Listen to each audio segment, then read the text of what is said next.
Hello friends, welcome to our channel civil engineers academy. और आज की इस वीडियो में हम बात करने वाले हैं कि सिविल इंजीनियरिंग इंटरव्यू में मैसनरी से रिलेटेड वो कौन कौन से टॉपिक्स हैं जो आपसे पूछे जा सकते हैं। तो आइए शुरू करते हैं हमारी आज की इस वीडियो को बिना किसी देरी के। तो बात करें अगर सबसे पहले फेस और फेसिंग की, तो किसी भी दीवार के सामने की सतह फेस कहलाती है और जिस पदार्थ से वह बनाई जाती है उसे हम फेसिंग कहते हैं। बात करते हैं अगर दूसरे नंबर बैक और बैकिंग की, तो किसी भी दीवार के पीछे की सतह बैक कहलाती है और जिस भी पदार्थ से वह बनाई जाती है वह बैकिंग कहलाती है।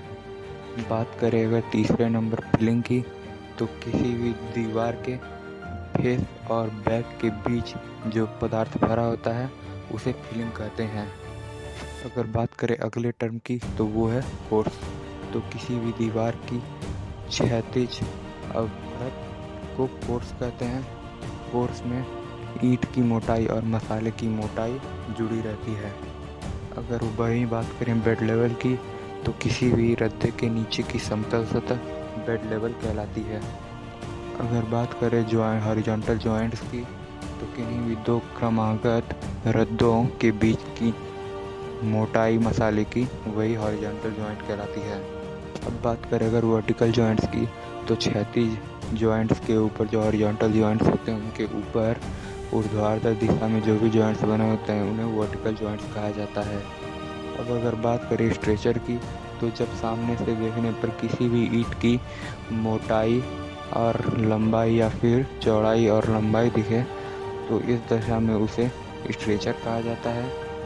वहीं बात करें अगर स्ट्रेचर कोर्स की, तो जब सामने से देखने पर एक ही रद्दे में केवल स्ट्रेचर और स्ट्रेचर ही दिखाई दे तो उस दशा में इसे स्ट्रेचर कोर्स कहा जाता है।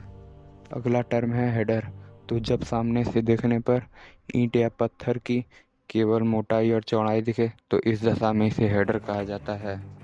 और अगर वहीं बात करें हेडर कोर्स की, तो जब किसी रद्दे में केवल हेडर और हेडर ही दिखाई दे तो इसे हेडर कोर्स कहा जाता है। अगला पॉइंट है कोनिया। जब दो दीवारें एक दूसरे से किसी भी कोण पर मिलती हैं तो बाहरी दीवार का जो कोना होता है वही कोनिया कहलाता है।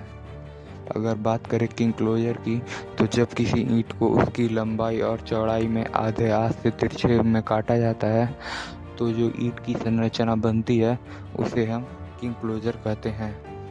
अगर बात करें क्वीन क्लोजर की, तो जब ईंट को उसकी लंबाई और चौड़ाई के आधे हाथ से काटा जाता है तो उसे क्वीन क्लोजर कहते हैं।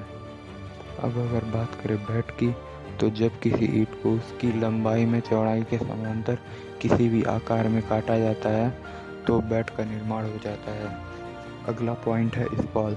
जब भी हम ईंट या पत्थर को किसी भी आकार देने में काटते हैं तो उसके बहुत सारे टुकड़े बन जाते हैं।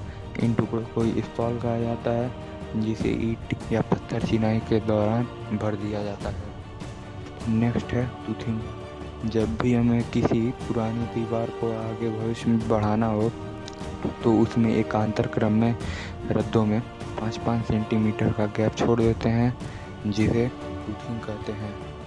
अगर बात करें कोपिंग की, तो पैरापेट के ऊपर जो लंबवत दिशा में पैरापेट वॉल में पानी घुसने से बचाने के लिए लगाया जाता है उसे कोपिंग कहते हैं।